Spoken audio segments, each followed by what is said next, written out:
Queridos irmãos e irmãs, hoje eu quero trazer para vocês, até para ajudá-los todos, acerca da importância da adoração eucarística na vida da igreja.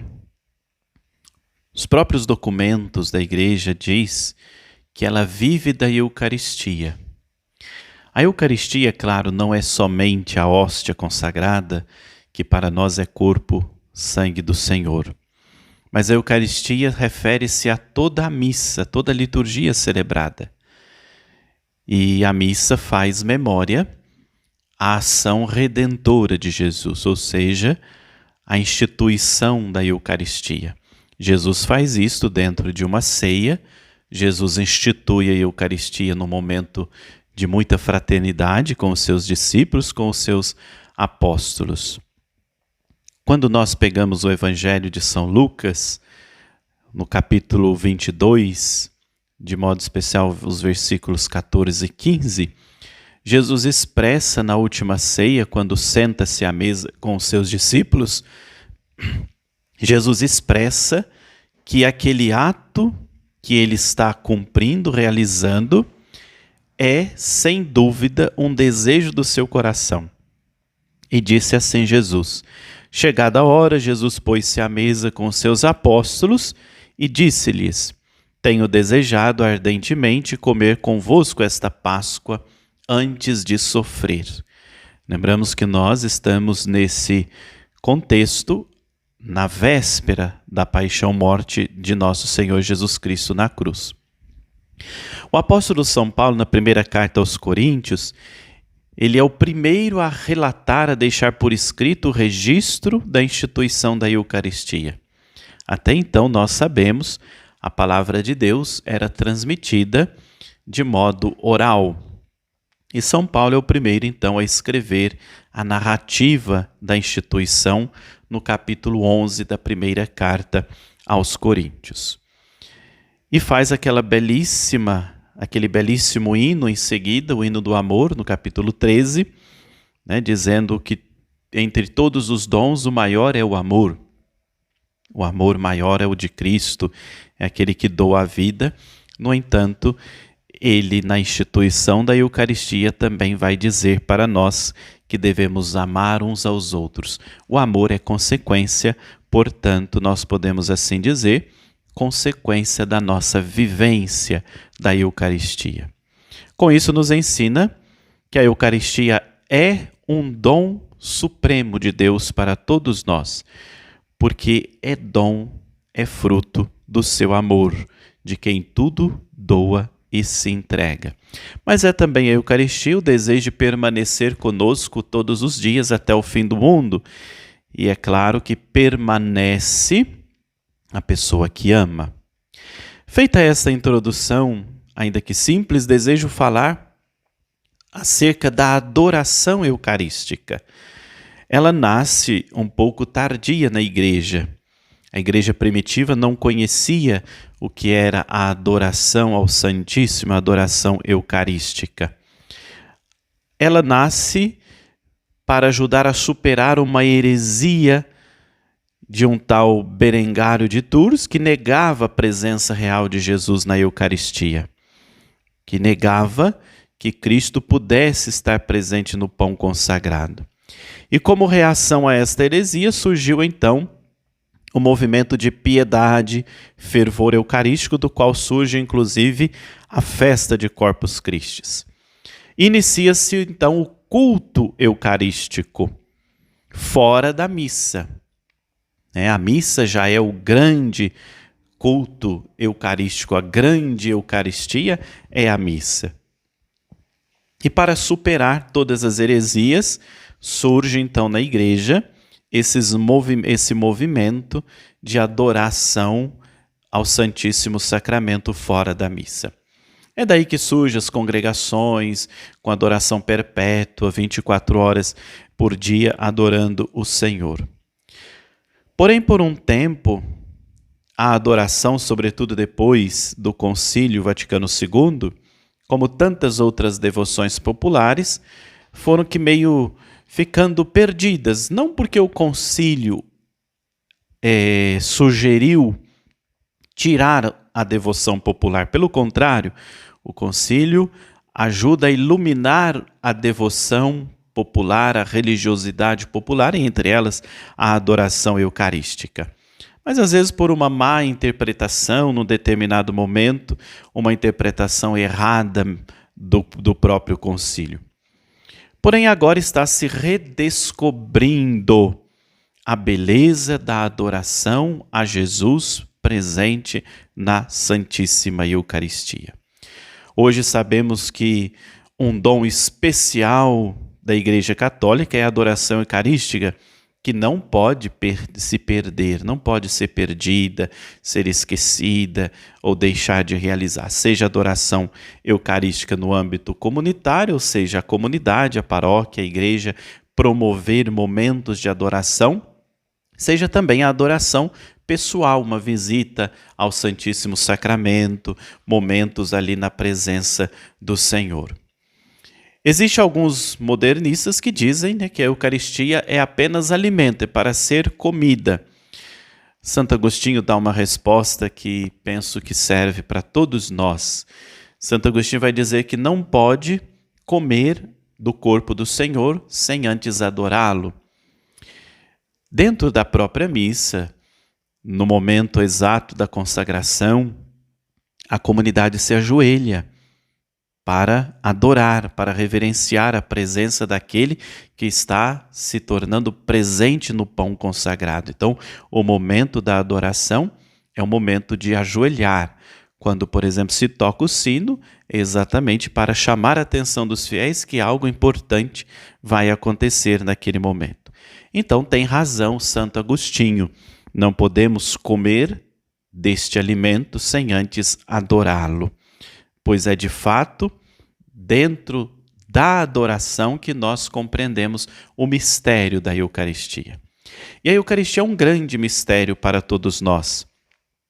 E nós proclamamos isto após a consagração da Santa Missa. O padre, o presidente da celebração, diz: eis o mistério da fé. Dizer eis o mistério da fé significa dizer o padre está apresentando para toda a comunidade ali reunida que aquilo que nós acabamos de fazer é um grande mistério. Quando nós falamos na liturgia, na celebração, nos ensinamentos da igreja que alguma coisa é para nós um mistério, nós não estamos apenas dizendo, olha, não sei falar sobre isso, não sei explicar, não tem explicação, então jogamos lá na conta do mistério. Não, não é exatamente esta a questão. Dizer que a Eucaristia é um mistério é sim assumir que nós não temos palavras para explicar como que um Deus onipotente, um Deus infinitamente amor, é capaz de se fazer presente no pão consagrado, numa casquinha de pão. Mas é também, diante do mistério, a capacidade nossa de silenciar.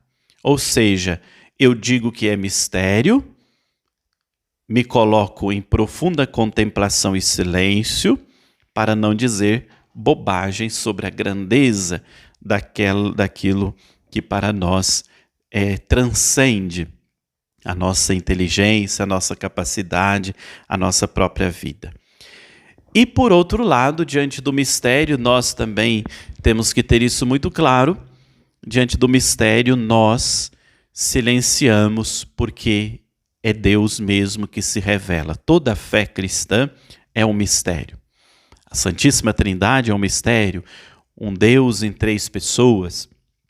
Santo Agostinho tentando decifrar o mistério da Trindade, com a razão, explicar, fazer um tratado sobre isso, conta para nós uma história que resolveu as suas questões internas diante daquilo que ele não podia explicar. Que certa vez, andando na praia, ele encontrou um menino, uma criança que pegava a água do mar com as mãos e colocava num buraco que ele havia cavado na areia. E vendo aquela cena se repetir por várias vezes, Santo Agostinho então interroga aquele menino: mas você está pensando que conseguirá colocar toda a água do mar neste buraco? E o menino olha para Agostinho e responde: assim como você está pensando que pode explicar a Santíssima Trindade. Ou seja, naquele momento ele entendeu que a Deus não se explica com as nossas palavras, com a nossa razão humana.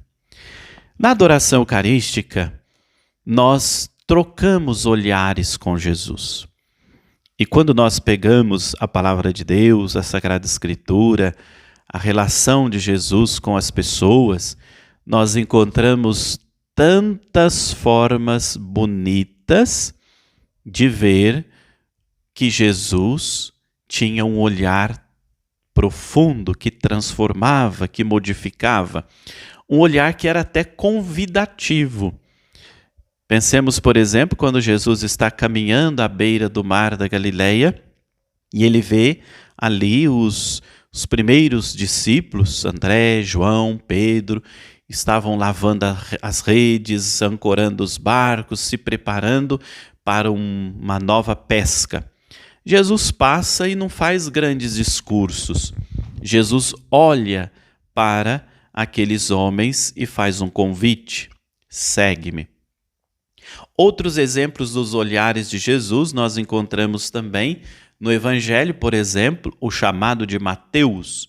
Mateus estava sentado na coleteria de impostos, porque ele era um cobrador de impostos. Jesus passa e olha para Mateus. Ninguém mais tinha olhado para aquele homem com tanto amor. Jesus olha e diz: segue-me.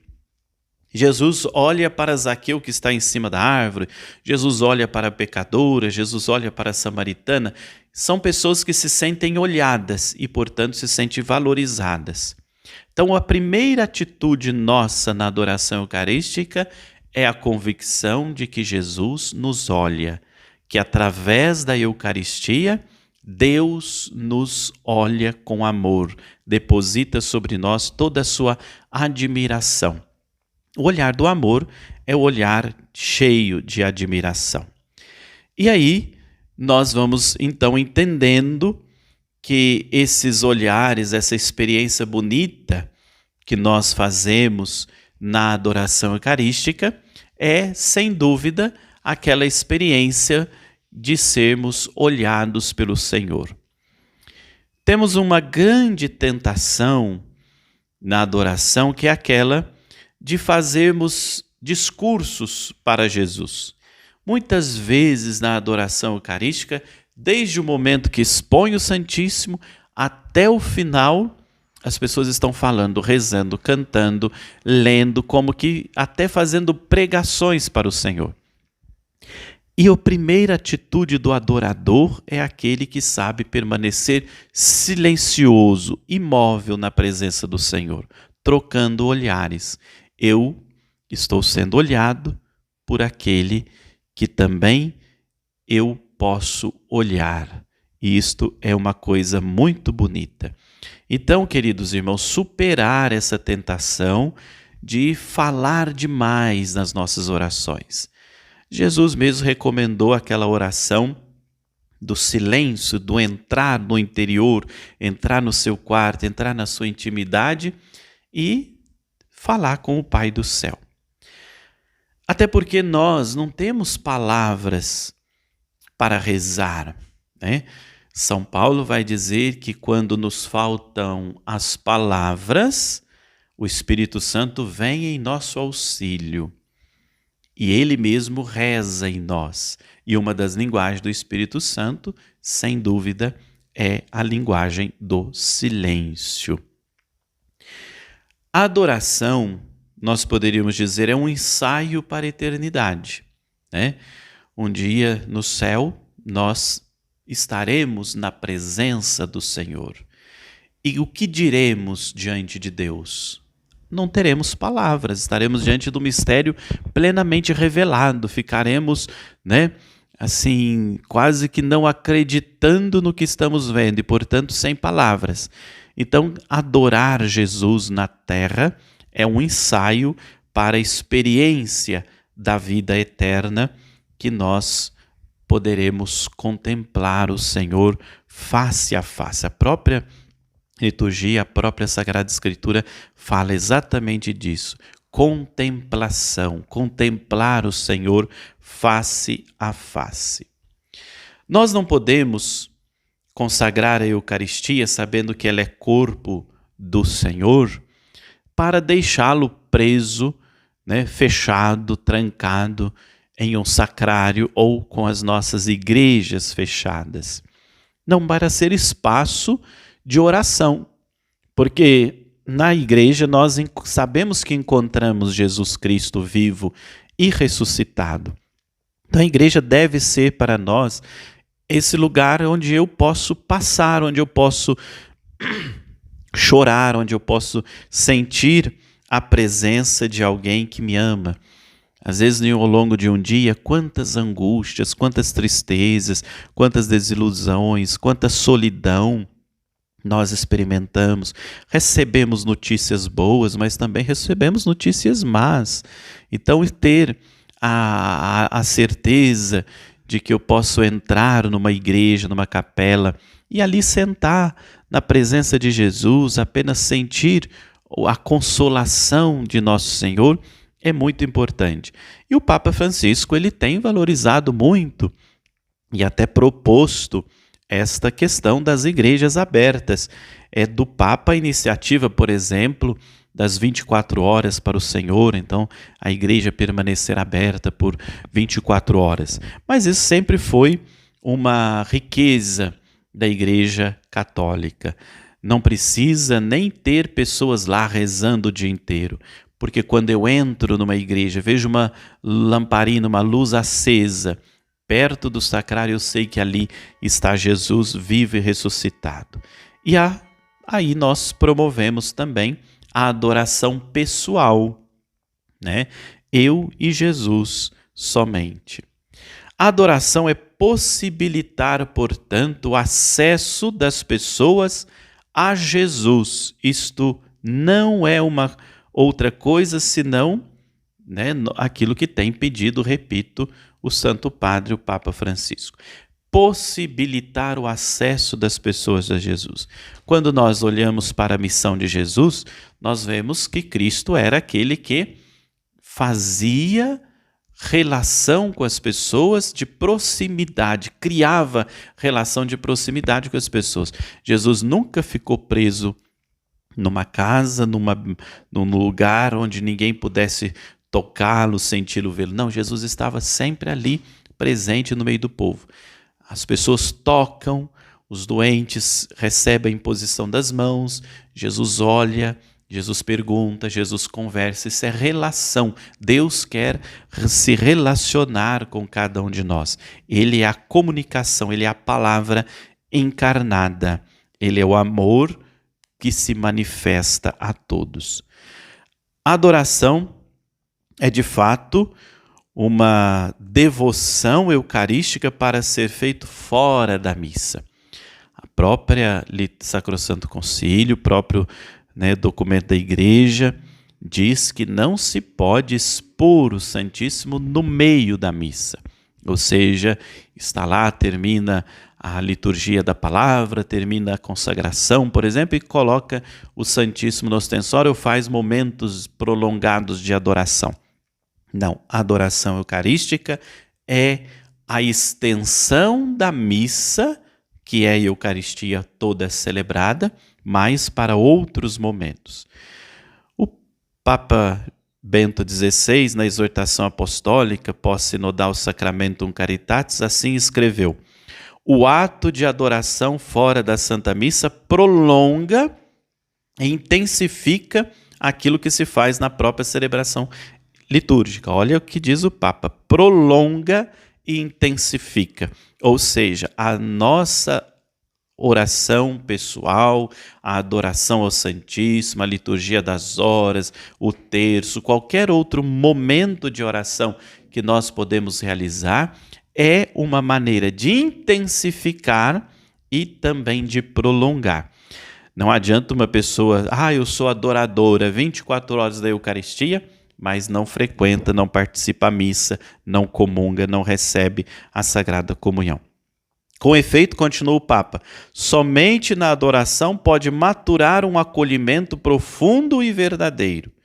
Precisamente neste ato pessoal de encontro com o Senhor, amadurece depois também a missão social, ou seja, a Eucaristia sempre nos leva a uma ação, a um comportamento de pessoas eucaristizadas, que está encerrada na Eucaristia, a missão social, o sentir, o amor pelo próximo, os gestos concretos.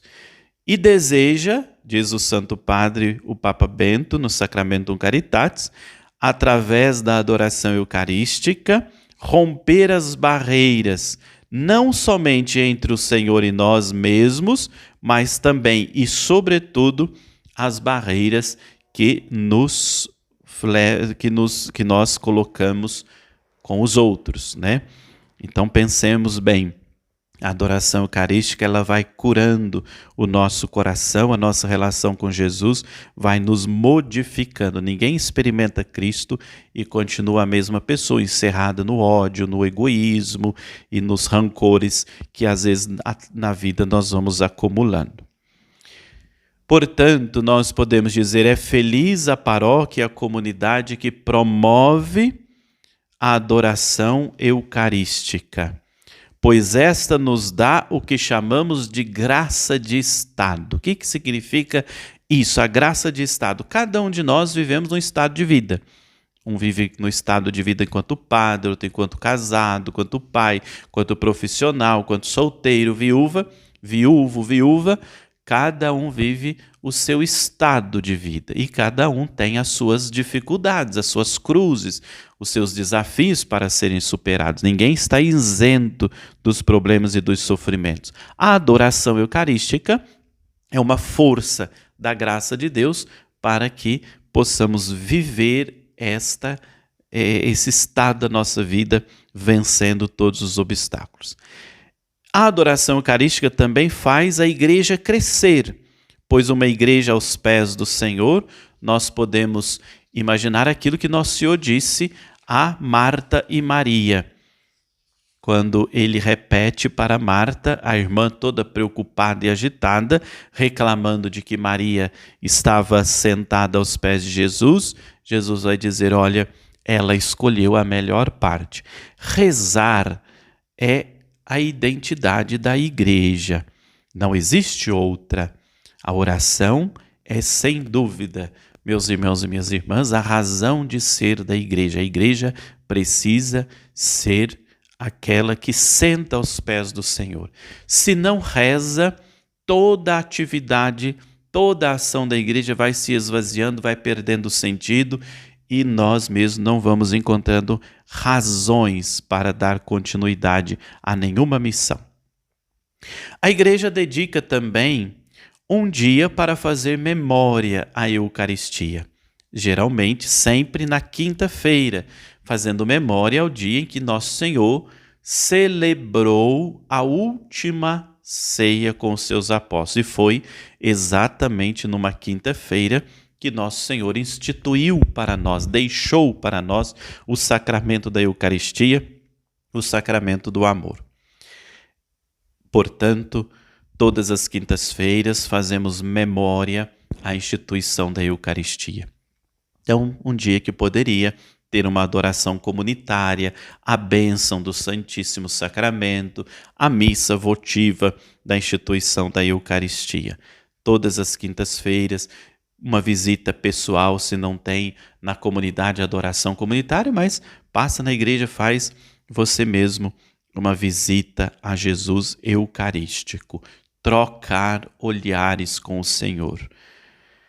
E o que a igreja não autoriza, né, para cada um de nós são aqueles erros litúrgicos equivocados. Por exemplo, vou expor o Santíssimo somente para dar a bênção.